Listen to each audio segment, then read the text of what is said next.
Hey folks, I've been wanting to make this video for quite a while as I always tend to have a little debate with people when it comes to this topic. If someone that designs PvE encounters at ArenaNet or is making their own MMO decides to watch this, I also hope that it gives some level of insight as to what players like me really enjoy when it comes to endgame PvE content. I'd like to disclaim that what I might consider to be well designed might not be the same as what someone else would, and that I'm merely prefacing my opinion. I highly encourage all viewers to comment what their favorite PvE encounter in Guild Wars 2 is, and why, as I'd love to consider the perspectives of other players too. Just so that you're all aware, I've not managed to complete or try every single PvE encounter in the game, but I'll be choosing from a list of the main fractal CMs and raids and not-normal mode fractals, open world meta events, dungeons, or the new Guardians Glade encounter, which I do think is quite good, but not something I want to consider because of how new it is. I won't be rating encounters based off of their theme, story, or spectacle, as I feel that warrants an entirely different video. I also will not be taking into account any bugs or exploits in any of the encounters, as I want to judge the encounters based on my assumed design intentions of the developers and not their lack of foresight or the creativity of the community. For what it's worth, I actually like a lot of the encounters that I am about to trash, as I do think they have some really great aspects, but there are a number of reasons why I don't think they're the best, reasons for which will become apparent shortly. I'm going to give a set of 5 criteria that I personally use to judge whether or not an encounter is enjoyable for me. My first criteria is puggability and complexity. These go hand in hand because the more complex a fight tends to be, the lower the success rate if the encounter is done with random people from the LFG. Are there a lot of special roles required? How strict or flexible are these roles? How punishing are mistakes? How easy are the mechanics to complete? How many mechanics overlap? How critical is optimal performance? All these factors make up an encounter's complexity, with the more complex ones demanding better performance and more attention from the player. On the flip side, if the encounter is too simple, it tends to be a bit of a snooze fest. Combat feels almost like a formality preceding victory. Nobody seems to need to do or pay attention to anything outside of showing up and pressing some buttons. Finding the right balance of complexity is incredibly important in making sure that the encounter is simple enough to be doable with the majority of random players, complex enough that it challenges them in a meaningful and thought-provoking way, and enjoyable enough that players will want to replay it over and over again. If I were to rate every encounter in complexity and puggability from lowest to highest, I'd put something like Shiverpeak's Pass at the bottom, and maybe something like Sarah's LCM at the top. Encounters where you simply stand somewhere and hit the boss until it's dead rank quite low on my scale. Encounters like Cairn and Merced Overseer definitely come to mind. Encounters that require constant coordination, splitting, handling of mechanics, and perfect play rank just as low. My second criteria is visual clarity. One of my biggest pet peeves in any encounter is not being able to tell what is happening or why. This could be because there is either too much to keep track of, too much visual noise, unclear mechanics, or some combination of the three. Being able to see what and when mechanics happen, whether from animations or telegraphs, gives players the feeling of being in control and informed. If the ability to know how you or another player handled a mechanic is intuitive, it feels much more rewarding and enjoyable than to be left squinting or wondering what on earth just happened. This happens far too often in some encounters of the game. Visual clutter and the lack of clarity on what to do makes encounters a slog, no matter how easy or fun the encounter might be. My third criteria is player impact and choice. For me personally, I like for my decisions to matter, but I don't like them to be forced. I like the idea of being rewarded for making a good choice or punished for making a bad one. However, I like for the severity of each choice to not be something that makes or breaks the success of the encounter. Some examples of this are the Reflex on Matthias in Wing 2 and Greer in Wing 8, Aegis on Demos CM, and Stability on Kining Overlook CM. If you don't have these, you just can't complete the encounter, and that really sucks. However, me dropping a damage utility for one that has more CC, or has a knockback, or can revive, is a choice that I can make that impacts my group in a discreet way, and not a mandatory way. That's a choice that I don't have to make, it's a choice I wanted to make, and that distinction is very important in deciding what makes an encounter enjoyable for me. There are some more encounters that offer the inverse problem, where your group's performance is entirely out of your hands no matter how well you play, and I find this to be even worse. Examples of this are the grappling gun phases on Silent Surf CM, greens on Doom, swords and shields on Conjured Amalgamate, and so on. My fourth criteria is skill ceiling and barrier to entry. Does this encounter give me the ability to learn more about it and become more enjoyable the more I learn about it? I made sure to use the word enjoyable and not easy because they mean two very different things. In this context, having a high skill ceiling means that there is lots of room to improve, and having a low barrier to entry means that the opportunity to improve remains consistent without being too punishing. An example of an encounter with a low skill ceiling and low barrier to entry is any of the easy IBS encounters: Mursat Overseer, Cairn, Kinfall CM, Gorseval, Bandit Trio, Normal Mode Cosmic Observatory, and Normal Mode Temple of Phoebe. These can be easily completed by any composition with little to no DPS, knowledge, build, and squad composition checks. Some examples of encounters that have a low skill ceiling and a high barrier to entry are encounters like Sabbatha, Zera, Normal Mode Doom, Etherblade Hideout CM, Old Lion's Court, Kadim, and Kadim 2. These fights feel like mostly a knowledge check, being incredibly formulaic with very few avenues of improvement or opportunities to improve. Once you know how the fight works, there's not a lot you, as a player, can do to change it. Yes, you could do more damage or take on more responsibility, but the way the encounter plays tends to be fairly set in stone. There is very little randomness to keep things interesting, or varieties of ways the encounter could be slightly different each time.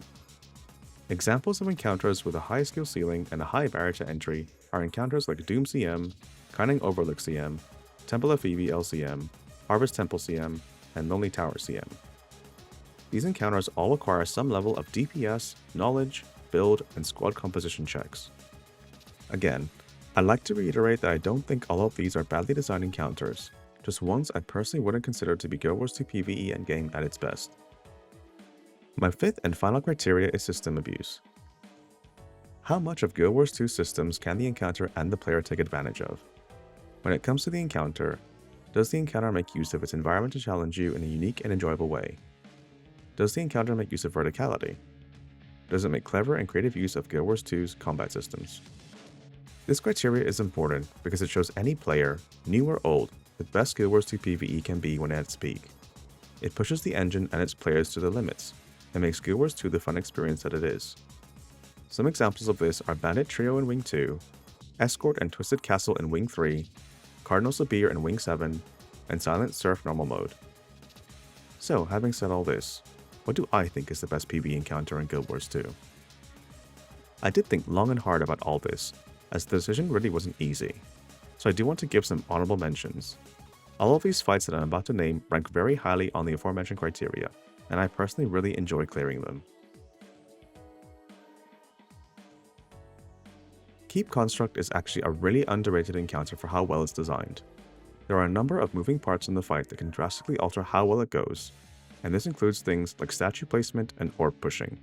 But there is so much to learn and improve on, like learning where to place statues when fixated, learning when and where to time stability, when to prepare for your burst during the orb collection phase, when to CC and when not to, and so on.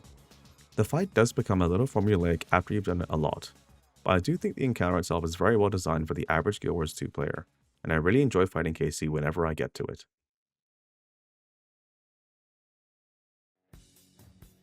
Sloth is another really well designed encounter that really gives you the freedom to decide how you want to tackle it.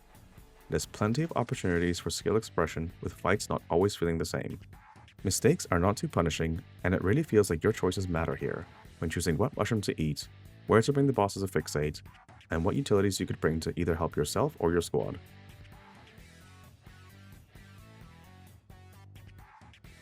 Twin Largos offers so much in terms of variety, with the ability for players to experience two different fights in one. Both Mikare and Kenneth bring different attacks and mechanics to their respective fights, always making sure that they demand your full attention. The CM mechanic with the water jets is also especially enjoyable, as it doesn't overstay its welcome, but ensures that you can't just turn your brain off and blast your way through. Personally, I would have ranked it much higher if you were able to fight them both at the same time as a squad, as the force split knocks it down a few points for me. Still an incredibly solid fight though, in my opinion. Soulless Horror provides that little bit of RNG that always keeps the fight engaging. Tormented Dead pushing, walls, tanking positions, and the ability to constantly damage the boss always makes this fight incredibly unpredictable and enjoyable. There are numerous opportunities to recover if people make a mistake, and punishments are only severe if your team is greatly lacking in some departments. You really feel the claustrophobia as the arena shrinks, golem AoE spawn, axes spin, and walls cover the arena. This is one of my favorite fights in the game. However, I do think the lack of visual clarity hurts it slightly, especially with regards to Tormented Dead spawns and deaths being hard to distinguish with everything else that's going on. Sunqua Peak CM is also another really well designed encounter. It does a brilliant job of adding a slight twist to Ai's elemental phases to keep you on your toes, and allows a ton of skill expression throughout the entire fight. Her second phase offers more of the same, but dialed up to 11, introducing more punishing mechanics that really require your attention. This is a really well designed encounter in my opinion.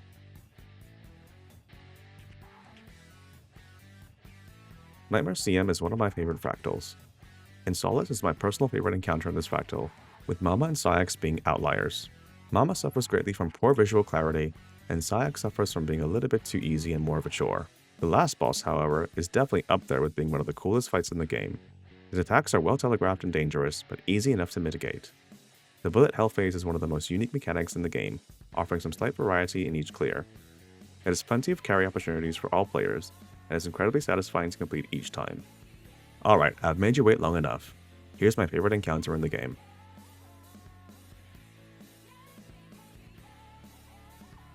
Okay, before you get your pitchforks out, let me explain why I think this is the best encounter. For the record, I'm mostly talking about Arc CM, but both Scoreval and Artswerve are greatly important in making Arc CM the enjoyable fight that it is, as they, like many of the other early Fractal CM encounters, introduce a lot of his mechanics in their fights for the player to get used to early. Both of them are good fights as well, but they do greatly lack when judged against my criteria. When it comes to my puckability and complexity scale, Arc CM sits somewhere towards the middle. It's not easy enough to be considered second monitor content, but it's not difficult enough to require absolutely perfect gameplay from everyone, and this makes it highly replayable and enjoyable in both a pug or organized group scenario. Some tweaking to builds or strategies might be required or prepared beforehand, but there isn't a hard DPS or healing check, or a specific profession required to make this fight enjoyable, and I really think this is an incredibly underrated strength of the fight's design. Arc CM is a brilliant example of dense mechanical complexity without the need to pigeonhole specific profession mechanics or sacrifice visual clarity. The arena is fairly small and contained, allowing every player to see every mechanic and attack that happens, which are visually obvious and very well telegraphed. The laser attack's AoE is extremely obvious. Arc's projectile, AoE, and fear attacks are very clearly telegraphed with ample time to position. None of them are considered incredibly lethal, but they are punishing enough to warrant mitigating them in some way, whether through blocks, stability, reflex, special action key, or sacrificing your mislock singularity. The anomaly and corporeal assignment mechanic is very clear, with red swords visible and a text overlay displayed respectively. The green AoE is very clear and consistent with Guild Wars 2's philosophy of green good, red bad. The execution or lack of execution of every mechanic also has very distinct visual feedback. Killing the anomaly always spawns the bubble. Not doing it does a big explosion to the group. Bringing an orb to each pillar during the minigame visually destroys it. Reflecting or blocking Arc's projectiles prevents the spawn of their AoEs, and looking at the eye or laser fears you. The way the orb minigame functions is probably my only minor complaint with the encounter, with it not being intuitively clear as to what you're meant to do at a first glance, and this is probably what I would want to improve the most. Every punishing mechanic usually has a way for every player to counter it if it's failed. If someone doesn't kill the anomaly, you can kill it. If the player with the bomb doesn't go into the shield, you can. If you fall off the platform, you can use your special action key to get back on it. If you get stunned, you can use special action key to break out of it. If you don't have enough CC, you can use special action key as a powerful additional stun. If you don't have reflect for Arc's projectiles, you can use stability and Aegis or a special action key.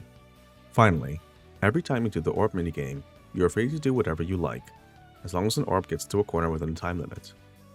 You can bring a ranged weapon to hit it from afar, you can pull or knock it away, or you can just run and let the orb follow you. Not only that, you can bait an orb's tether by standing near it before it fully spawns. You can grab 2 orbs if someone's struggling. You can hit someone else's orb for them if they need help. And you can hit them in any order or rotation. I absolutely love this design choice. A perfect balance of player responsibility, choice, and impact that is a generous window, requires some level of coordination and skill, and gives the ability for every player to carry their team.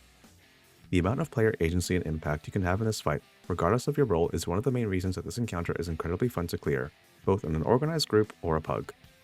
As this fight progresses, many of the mechanics start to overlap. In a vacuum, the mechanics are very simple to execute, but as they overlap, it tests your skills of handling multiple at once, prioritization, positioning, skill usage, and movement. Due to the nature of the fight, the size of the arena and the tools given to you, your team can help you and you can help them. Everything I've mentioned really pushes the skill ceiling in terms of how well you can do this fight. I have seen some absolutely exceptional players solo carry the entire last phase all by themselves on a full DPS build, and I've had exceptional supports that ensure that I barely had to move my character at all. In my opinion, the opportunities and satisfaction to be gained from improving at this fight in any role are second to none. RxCM is one of many fights in the game that make use of features like disappearing platforms and knocking back objects with skills. It doesn't pass this criteria with flying colors compared to some other fights. However, the special action key does a lot of heavy lifting in this department to make the fight very unique. It can be used to CC, break out of a stun, reposition, block Arc's projectile, or land that perfect jump after having been tossed 50 miles into the air. It is arguably the strongest and most versatile special action key that has ever existed in the game, and that's what makes it both incredibly skill expressive and fun. It turns what could have been an extra damage CC or mechanic button into a button that everyone in the fight can press. A button that combines Guild Wars 2's best systems, combat and movement, and gives players choice and agency. What do you guys think about my choice and reasoning? If you disagree, feel free to let me know in the comments. I'd love to know how you determine what makes an encounter fun or enjoyable. If you liked the video, please feel free to drop a like and comment. Subscribe to the channel if you want to see more, and check out my other videos. I hope you enjoyed watching. See you around.